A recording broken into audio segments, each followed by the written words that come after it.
First Contact and Challenge. Commander Jackson Reed stood before the Galactic Council's Physical Training Committee, maintaining his composure despite the skeptical looks from the assembled alien representatives.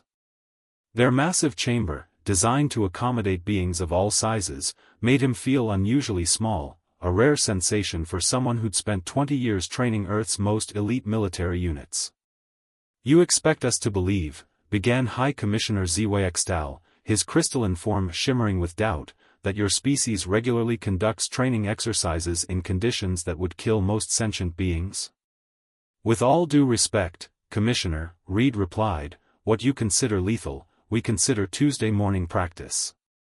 A murmur rippled through the chamber, translators working overtime to convey his casual dismissal of their concerns.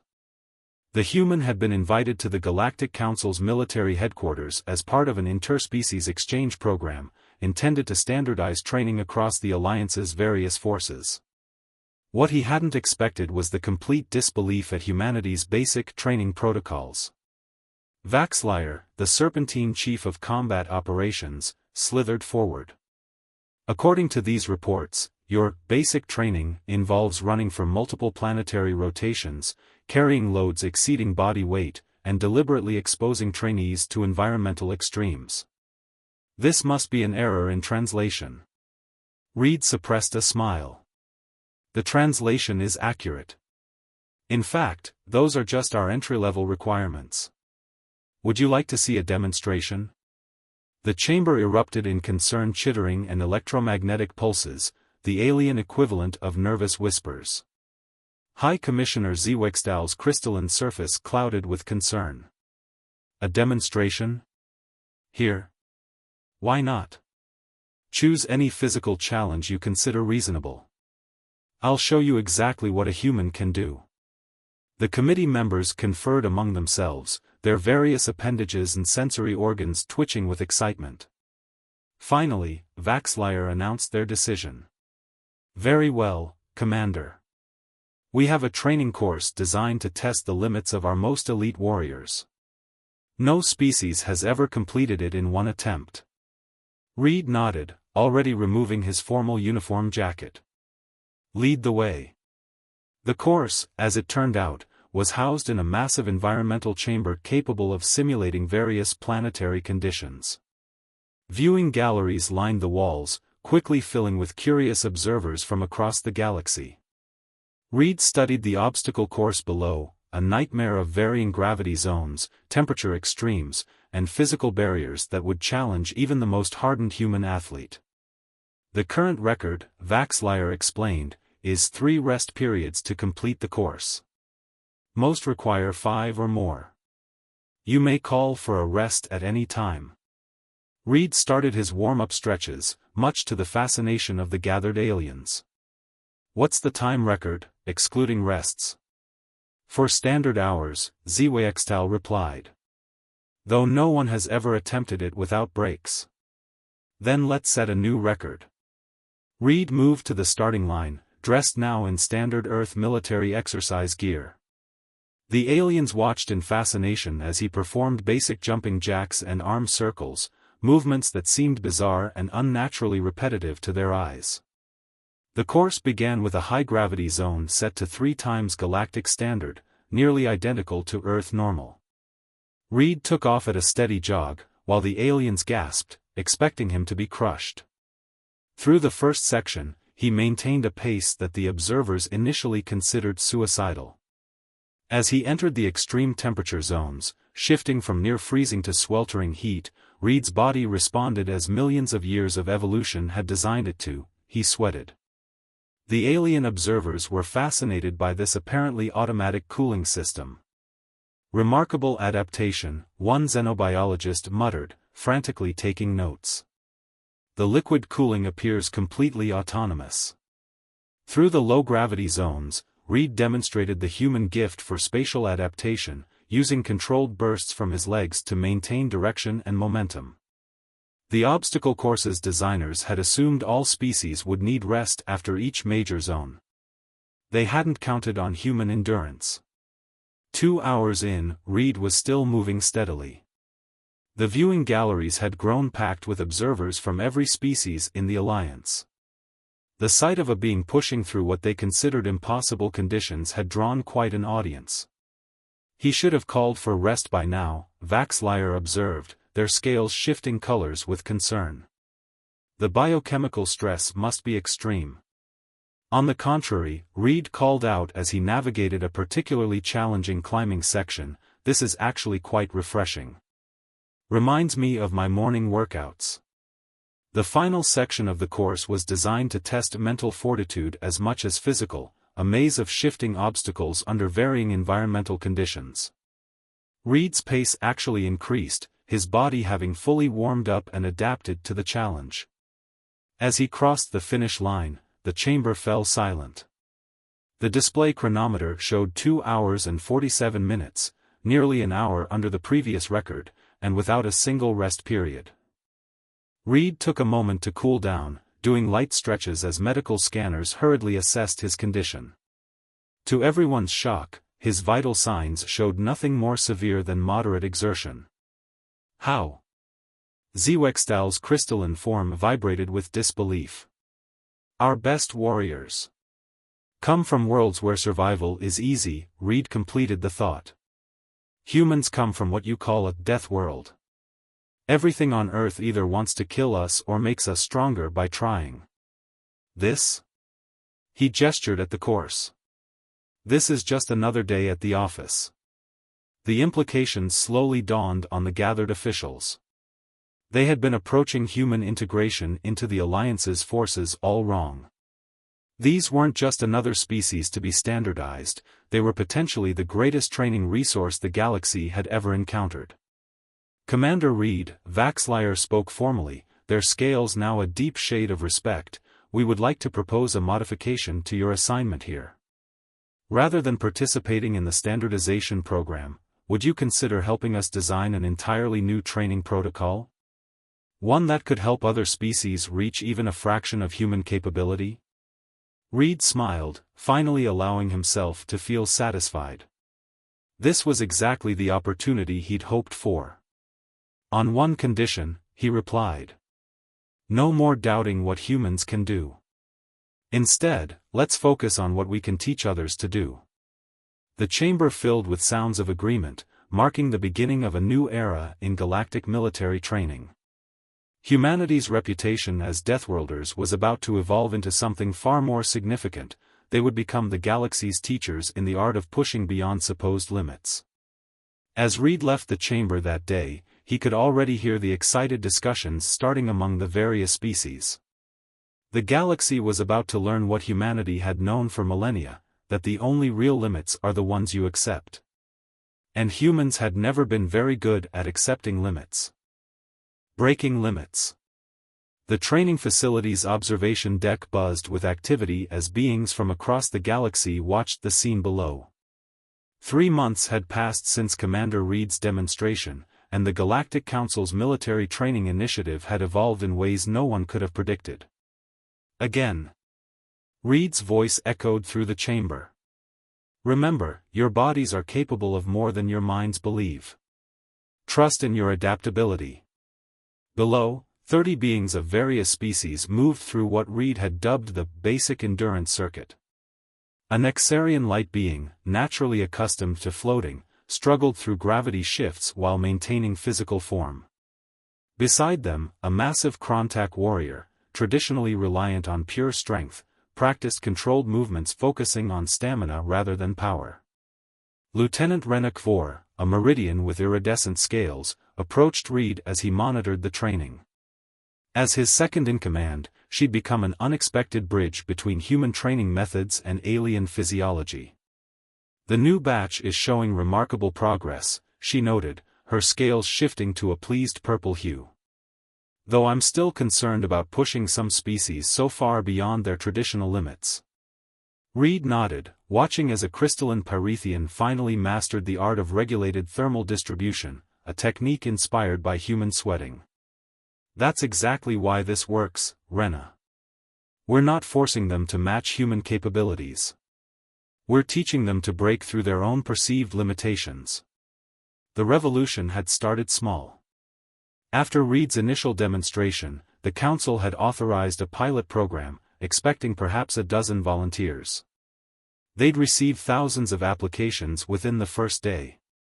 As it turned out, the galaxy was full of beings who suspected they were capable of more than their societies had always assumed. "Commander," a voice called from the monitoring station. "You might want to see this. Trainee ZWX is showing some unusual readings."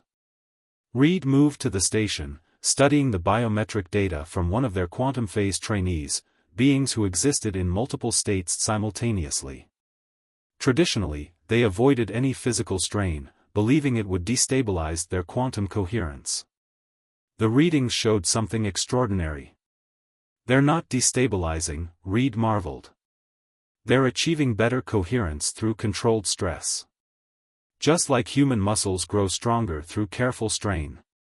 Rena's scales flickered with excitement. "Another breakthrough for the archives? Add it to the list. Speaking of which, how's the environmental adaptation group progressing?" The environmental adaptation program had been Reed's most controversial initiative. Traditional galactic military doctrine held that species should operate only in conditions similar to their home environments. Reed had challenged this assumption, using humanity's ability to survive in diverse conditions as proof of untapped potential. "See for yourself," Rena gestured to another training area, where beings were voluntarily exposing themselves to carefully controlled environmental extremes. Yesterday, the Aquarian delegation successfully completed their first dryland endurance test. 6 hours without water immersion. Reed smiled, remembering the initial skepticism when he'd suggested that water-breathing species could develop temporary air tolerance. "And the desert species?"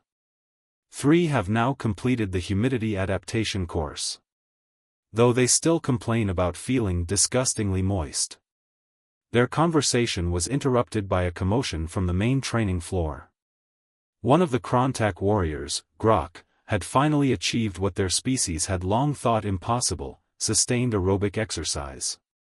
Traditionally reliant on anaerobic bursts of power, the sight of a Krontak maintaining steady exertion for over an hour was revolutionary. "How?" Grok demanded between controlled breaths, his massive frame glistening with exertion. "How did you know this was possible?" Reed walked over, offering the warrior a specially designed hydration solution. "Because humans learned long ago that the body's first call for rest isn't its true limit. It's just the first test of your will." The training center had become more than just a military facility.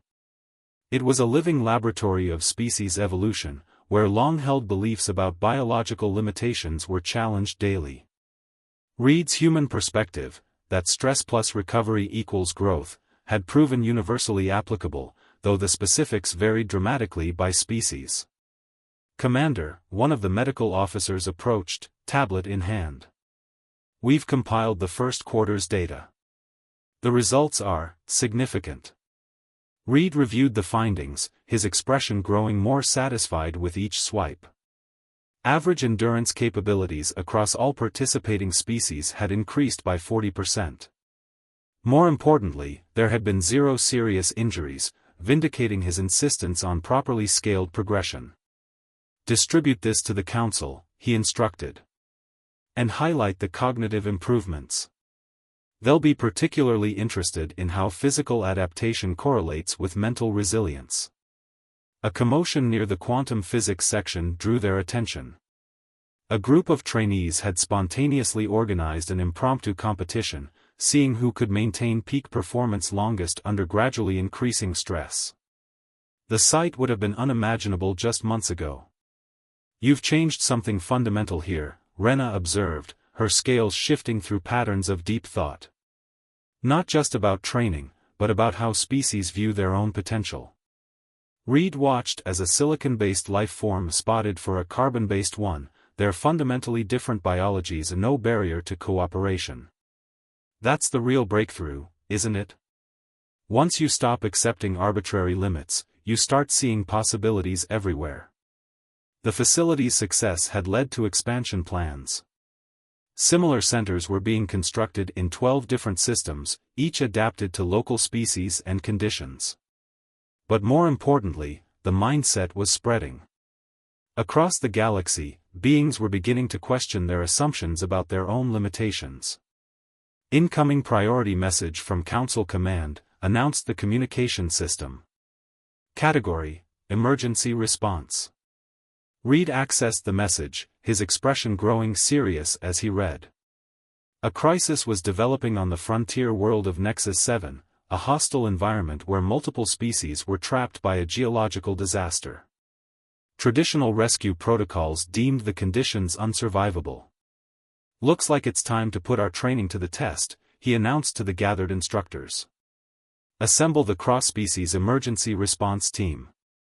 Let's show the galaxy what these limitations of theirs really mean." As alarms sounded and trainees moved with practiced efficiency toward their emergency stations, Reed felt a surge of pride. They had started by proving what humans could do, but they had created something far more important, a new understanding of what was possible when different species pushed their boundaries together. The real test was about to begin, and Reed knew their success or failure would define the future of not just this program, but of interspecies cooperation across the galaxy. As he watched his trainees prepare, he saw not the separate species they had been, but the unified force they had become, each one ready to prove that their only true limits were the ones they chose to accept. The crisis. Nexus VII's atmosphere burned orange with toxic gases, its surface racked by constant tectonic activity. The Emergency Command Center, hastily established in orbit, buzzed with tense activity as Commander Reed and his team reviewed the situation. "The mining colony's primary shields are failing," Lieutenant Renna reported, her scales a worried gray. 327 beings of 17 different species are trapped in the lower levels. Environmental conditions are deteriorating rapidly. Reed studied the holographic display showing the colony's layout. The situation was worse than initially reported. Surface temperatures had soared past 200 degrees Celsius, while seismic activity threatened to collapse the already compromised structure. Traditional rescue protocols. One of the council observers began. "Are useless here," Reed finished. "We all know what the manual says about these conditions. But we're not bound by those limitations anymore." He turned to his team, a mix of graduates from his training program. "This is what we've prepared for. Every drill, every seemingly impossible challenge, it was all for moments like this." Grok, the Krontak warrior who'd learned to master endurance over raw power, stepped forward. "The atmospheric composition is lethal to most species. Even with protection, we have minutes at best." "Then we'll do it in minutes," Reed stated. "Renna, coordinate with the quantum phase specialists.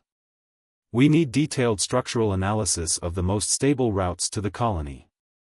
Grok, your people are the strongest here, you'll handle any heavy lifting. The Pyrethians will manage heat distribution through the emergency corridors we establish."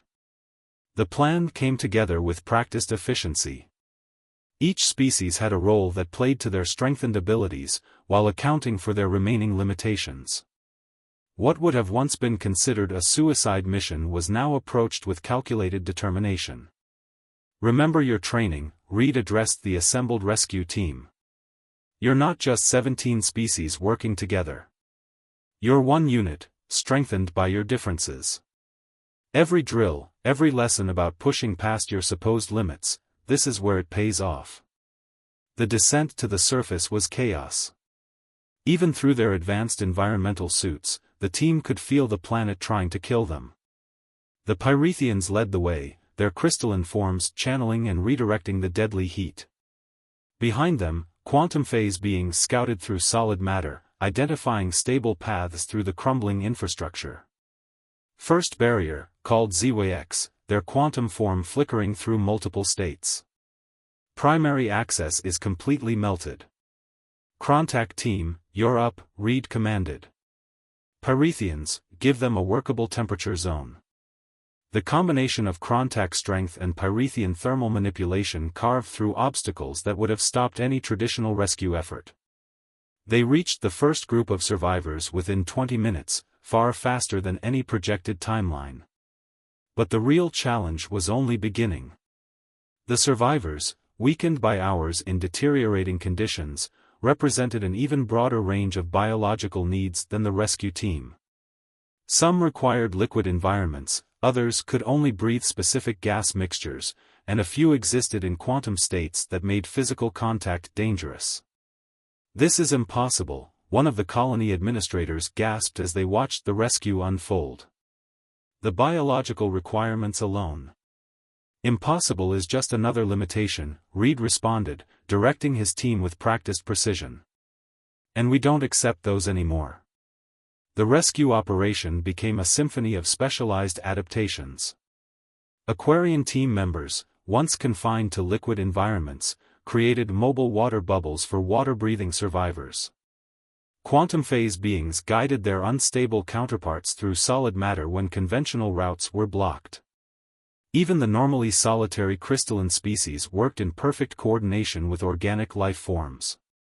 Hours passed in a blur of continuous activity. The team worked without rest, putting their enhanced endurance to the ultimate test.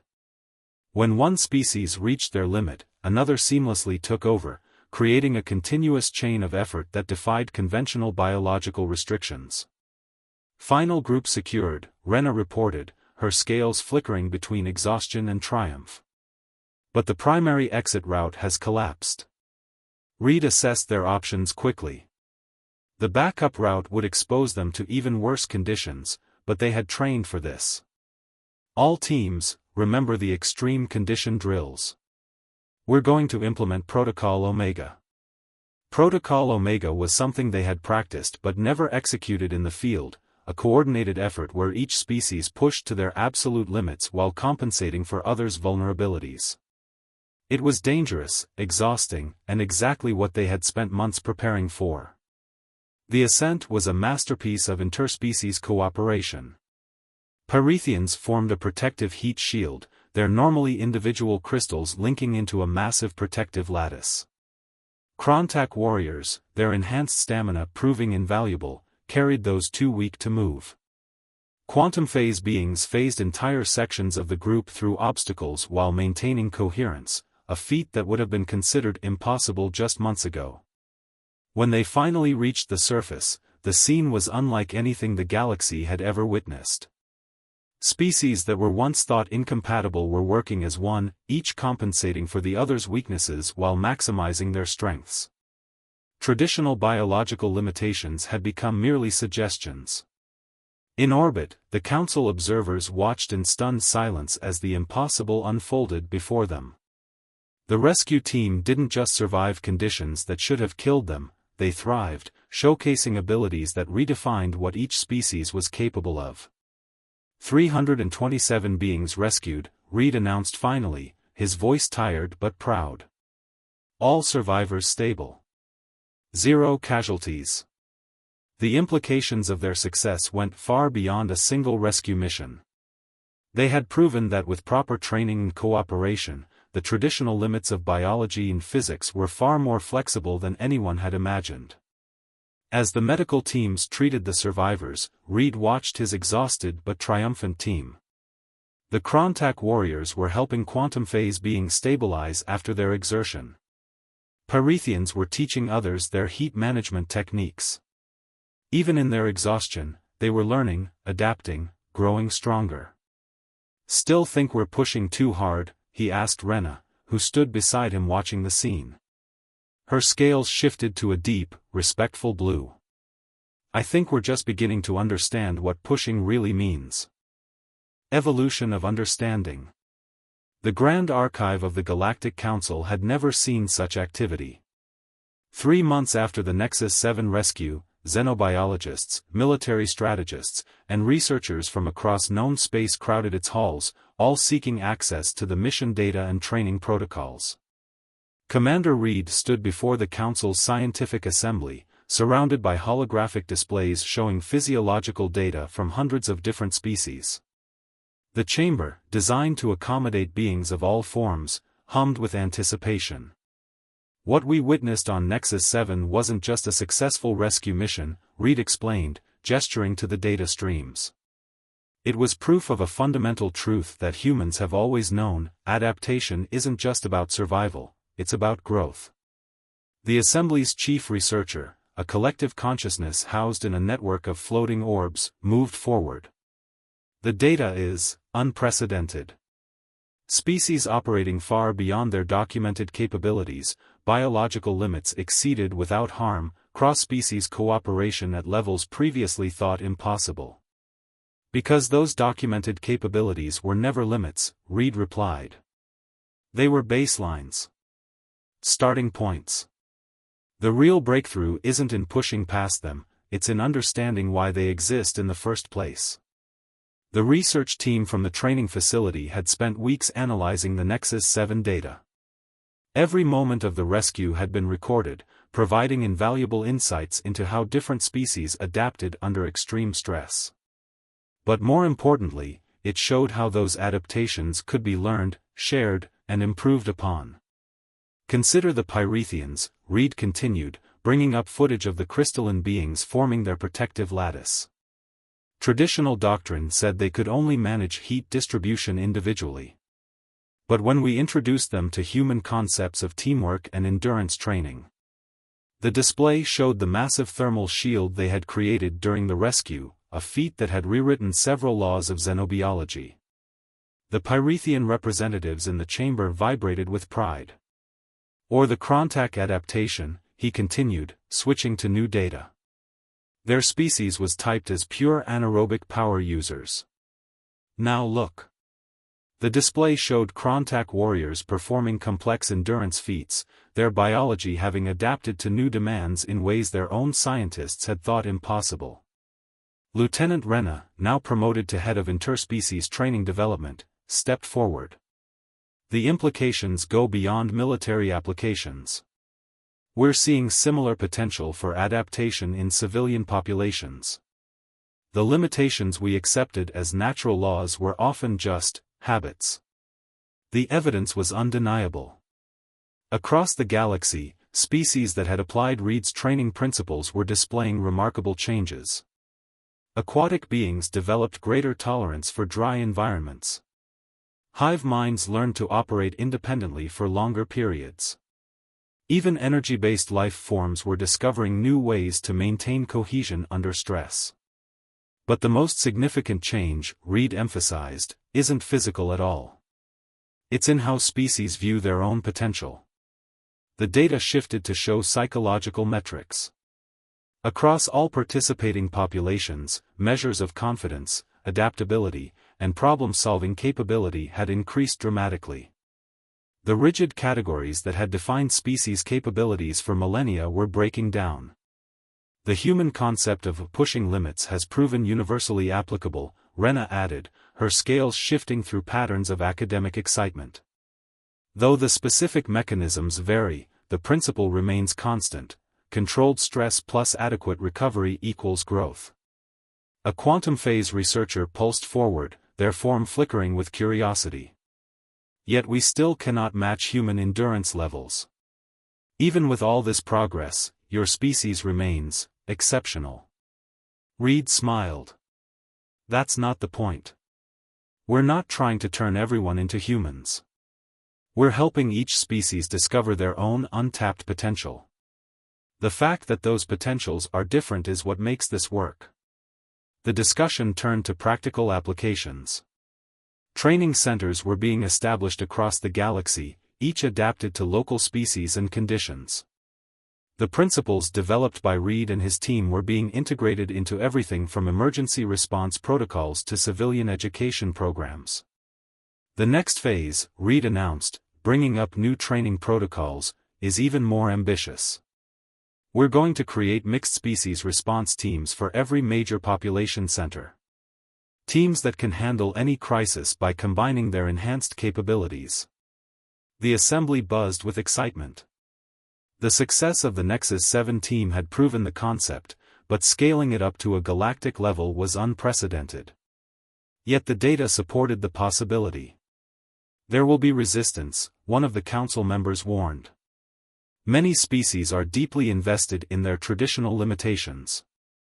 Of course there will, Reed agreed. Change is never easy. But we're not asking anyone to stop being what they are. We're just showing them they can be more. The evidence was already visible in the chamber itself. Species that once required special environmental accommodations were adapting to standard conditions. Beings that traditionally couldn't communicate directly were engaging in complex discussions. The very gathering was proof of their success. Consider this, Reed concluded, displaying one final set of data. Every species here evolved to survive in specific conditions. But survival isn't the end goal, it's just the beginning. Humans didn't become endurance champions by accepting our limits. We did it by constantly asking what else is possible. The assembly chamber filled with thoughtful murmurs and electromagnetic pulses, the sound of dozens of species contemplating new possibilities. The revolution that had started with one human's demonstration run had evolved into something far more profound, a fundamental shift in how the galaxy's inhabitants viewed their own potential. As the session concluded, Reed watched different species mingling, sharing experiences and techniques. The rigid categories that had defined galactic society for millennia were dissolving, replaced by a new understanding of adaptation and growth. They're starting to see it, aren't they? Rena observed, her scales reflecting the chamber's excited energy. Reed nodded. The same thing humans learned long ago, that what we think is impossible often just means we haven't tried hard enough yet.